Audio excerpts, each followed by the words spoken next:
नमस्कार। हम होंगे कामयाब, यह वक्त न ठहरा न वक्त ठहरेगा। इस कार्यक्रम में आपका हार्दिक स्वागत है। कोरोना के संकट के समय पे हम सभी घर पे हैं और जूझ रहे हैं। हम अवश्य ही इस संकट से पार ले लेंगे, कामयाब होंगे। लॉकडाउन के समय पे आप सभी घर पे हैं और लॉकडाउन की पूरी ईमानदारी के साथ आप सभी नियमों का पालन कर रहे होंगे, ऐसा हम एक दूसरे को आपस में विश्वास है। इस कार्यक्रम के अंतर्गत हम आपकी जिज्ञासाओं को संतुष्ट करने का बहुत प्रयास करते हैं कि आपके घर बैठे हुए जो भी समस्याएं हैं, जो भी प्रश्न हैं, हम उनका समाधान निकाल सकें। तो बच्चों, आप के पहला प्रश्न मैं लेती हूं आज उन बच्चों का जिन बच्चों को यह समस्या है कि वो 5th क्लास से 6 में आए हैं और वह ये पूछते हैं कि उनके पास अब 6th क्लास में कौन कौन से सब्जेक्ट हैं।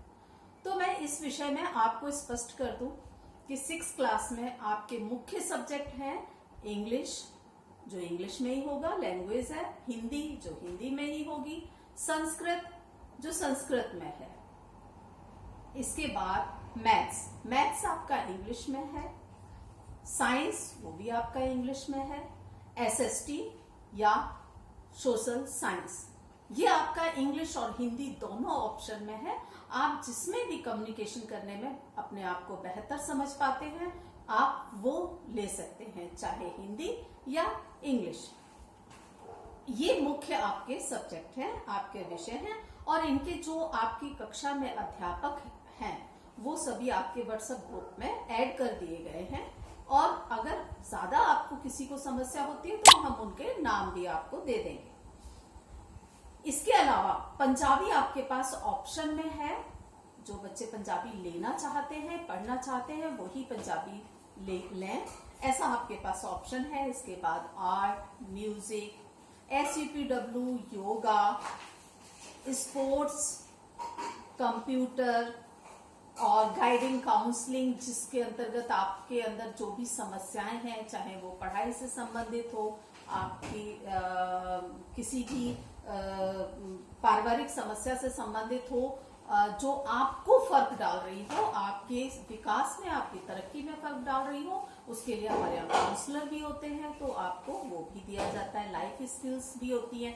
ACT के प्रोग्राम भी आपके लिए प्रेजेंट किए जाते हैं, जिसमें आप ये समझ सकें कि क्या सही है, क्या गलत है और हमें अपनी एकाग्रता को, अपनी स्किल्स को किस तरफ को पुश करना है या उसका कहाँ विकास करना है। तो ये आपके मुख्य सब्जेक्ट है। दूसरा प्रश्न बेटा आपका था कि योगा कौन कौन से करने चाहिए। तो बेटा इसमें तो कोई कंफ्यूजन है ही नहीं। आप थोड़ा सा ध्यान दीजिए, आपके स्कूल में योगा करवाया जाता है, नियम से योगा करवाया जाता है। प्रार्थना सभा में, असेंबली के समय पे तो उन योगा को आप याद कीजिए और उन्हें घर पर कीजिए।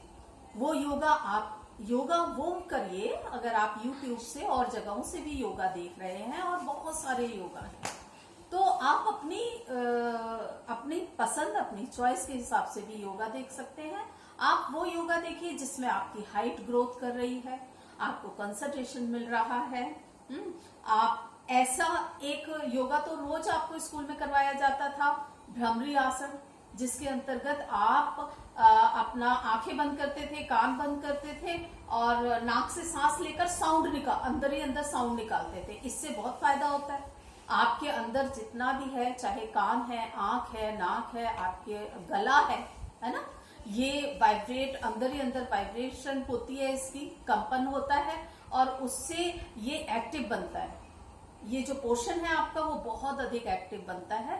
ये एक पोजीशन में नहीं रहता। जैसे आप टीवी लगातार देख रहे हैं तो आप एक ही तरह का सोचना शुरू कर देंगे, लेकिन जब अगर आप ये भ्रमरी आसन करेंगे तो आपका जो मसल्स हैं वो और जो नसें हैं वो धीरे धीरे हिलती हैं इस आसन से और उससे आप अपने को रिफ्रेश फील कर पाते हो। तो ये तो घर में जरूर करना है आप सभी ने रोज। और थोड़ा थोड़ा इसी तरह से कोशिश कीजिए कि आपको ब्रीथिंग पावर बने। ऐसे आसन करिए जिसमें आपको सांस लेना और छोड़ना है ना।